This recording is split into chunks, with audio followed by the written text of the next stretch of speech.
नमस्ते छात्रों। हिंदी लोक भारती 10वीं कक्षा भारत महिमा ये कविता आज हम देखने वाले हैं। कवि हैं जयशंकर प्रसाद। कवि परिचय। जन्म 1890 वाराणसी उत्तर प्रदेश। मृत्यु 1937 वाराणसी उत्तर प्रदेश। जयशंकर प्रसाद जी छायावादी युग के प्रतिभावान कवि हैं। उनकी प्रमुख कृतियाँ झरना, आंसू, लहर ये उनका काव्य है। कामायनी ये उनका महाकाव्य है।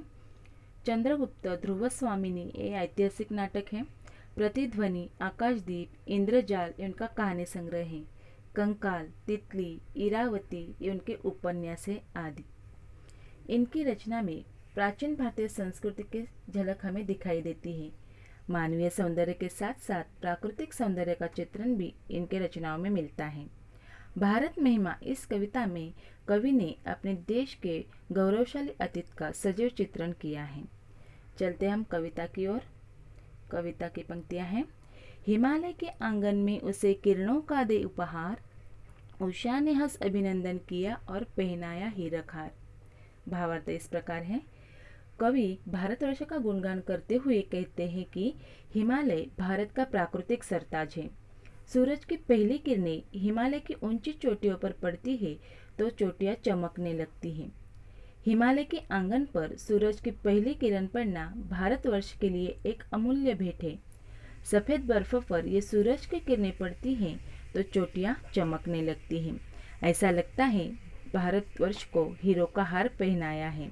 और ऐसा मोहक नज़ारा देखकर सुबह खुशी से हिमालय का अभिनंदन करती है। भारतवर्ष में ऐसा प्रतिदिन होता है। अगली पंक्तियां हैं। जगे हम लगे जगाने विश्व, लोक में फैला फिर आलोक, व्योमतम पुंज हुआ तब नष्ट, अखिल संस्कृति हो उठी अशोक।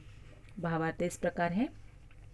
सूर्योदय होते ही हम भारतीय जग जाते हैं, नए दिन का स्वागत करते हैं और उसके बाद हम पूरी दुनिया को जगाते हैं, ज्ञान का प्रकाश फैलाते हैं।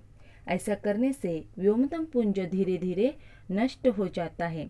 ऐसा लगता है ज्ञान रूपी प्रकाश अज्ञान रूपी अंधकार नष्ट करता है और इससे पूरी दुनिया आनंदमय हो जाती है, शोक रहित हो जाती है।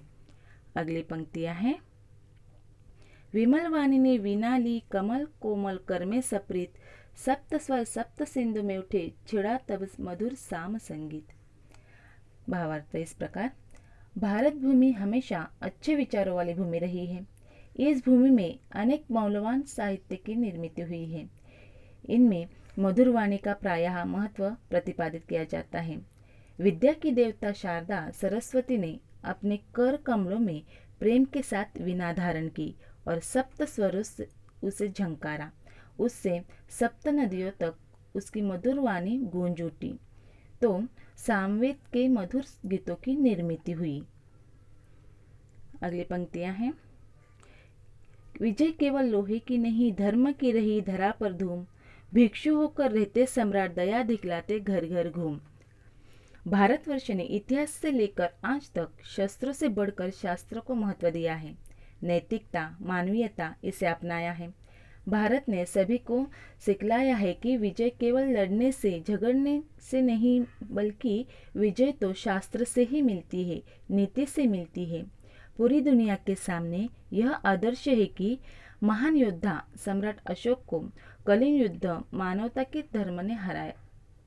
योद्धा से बौद्ध भिक्षु बन गए और बौद्ध धर्म का प्रचार प्रसार किया, पूरी दुनिया को शांति का संदेश दिया। और ये भारत भूमि शस्त्र नहीं शास्त्र की सीख देती है और यह महत्वपूर्ण बात है। अगली पंक्तियां हैं। यवन को दिया दया का दान, चीन को मिली धर्म की दृष्टि, मिला था स्वर्ण भूमि को रत्न, शील की सिंहल को भी सृष्टि। भारतवर्ष का इतिहास इस बात का गवाह है कि अपने पूर्वज इतने उदारमतवादी थे कि विदेशियों को भी पनाह दी। इसी प्रकार चीन को बौद्ध धर्म और मानव धर्म की दृष्टि देने वाला यही हमारा भारत देश है। और इस देश में चंद्रगुप्त मौर्य, सम्राट अशोक से लेकर शिवाजी महाराज तक अनगिनत स्वर्ण रत्न मिले, जिन्होंने विनम्रता, सच्चरित्र, विशाल दृष्टिकोण की बात श्रीलंका सहित संसार के सभी देशों को बताई है। और ऐसे वीरों से गौरव से गौरवान्वित है ये भारत भूमि। अगली पंक्तियां हैं।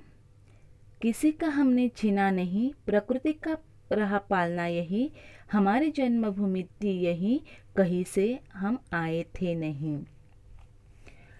विदेशियों ने देश पर कई आक्रमण किया है तथा देश की लूट की है, परंतु इतिहास में एक घटना का भी जिक्र नहीं है मिला कि भारतवर्ष ने किसी अन्य देश पर आक्रमण करके उनसे उनका मान सम्मान जमीन छीन ली हो। हमने सदैव अपने देश की भलाई ही चाहिए है और यह बात हमारे स्वभाव में है। आक्रमण करके ये भारत भूमि हमने हासिल नहीं की है, बल्कि ये हमारी जन्मभूमि है, हम विदेशी नहीं हैं। ऐसे उदार एवं अपने स्वभाव से देश प्रेम दर्शाने वाली ये हमारी भूमि है और यहाँ पे हमें प्रकृति पालती है, हम कभी किसी से कुछ छीनते नहीं। अगली पंक्तियाँ हैं, शब्दार्थ आप बाद में लिखिए। चरित थे पूत भुजा में शक्ति, नम्रता रही सदा संपन्न, हृदय के गौरव में था गर्व, किसी को देख ना सके विपन्न। यहाँ हर कोई संतोष से अपना जीवन यापन करता है। यहाँ पर कोई दुखी नहीं है और ना ही ये भूमि किसी को दुखी रखती है। ऐसे हमारी ये महान भूमि है और भारत भूमि हमेशा ही यहाँ पैदा हुई चरित्रवान, बलशाली, विनम्र, उदारता आदि गुणों से संपन्न रही है और ऐसे कई सपूत हुए हैं इस वीर भूमि ने पैदा किए हैं और इस बात का हमें हमेशा अपने आप पर गर्व रहा है। अगली पंक्तियां हैं। हमारे संचय में था दान, अतिथि थे सदा हमारे देव, वचन में सत्य, हृदय में तेज, प्रतिज्ञा में रहती थी टेव। निस्वार्थ वृत्ति जतन करने वाली है भूमि है। इसके कारण सर्वश्रेष्ठ जीवन मूल्य, दानत्व भाव की वृद्धि आदि से आज तक हुई है, जो भारतवर्ष की सबसे अधिक संपत्ति है। इसी श्रृंखला में अतिथियों का ईश्वर का स्तर देने वाली ये भूमि है, जहाँ अतिथियों की पूजा तथा सेवा की जाती है। भारतवर्ष ने पीढ़ी दर पीढ़ी को हस्तांतरित किए हैं। यहाँ वचन के संस्कार अनुपालन किया जाता है। इससे ये हर एक दिल से कार्यकलाप करते हैं तथा किसी बात को मन में ठान लेने में वे अटल हो जाते हैं। वचन पालने में वे हमेशा सिद्ध हो जाते हैं और ऐसे जीवन मूल्य सिखाने वाले हमारी ये भारत भूमि है। अगली पंक्तियां हैं। वही है रक्त, वही है देश, वही साहस है, वैसा ज्ञान, वही है शांति, वही है शक्ति, वही हम दिव्य आर्य संतान। भूतकाल से लेकर वर्तमान तक भारत भूमि का इतिहास गौरवपूर्ण रहा है और ये इतिहास दुनिया के लिए एक मिसाल है, एक आदर्श है। सभी भारतवासी को अभिमान है कि हम भारत देश की संतानें हैं। हम अपने देश पर नाज है हमें और प्रेम है, इसीलिए जिए तो केवल इसीलिए। ऐसा ही देशाभिमान सभी भारतवासियों के दिल में होना चाहिए। समय आने पर हम अपने देश के लिए जान भी दे सकते हैं।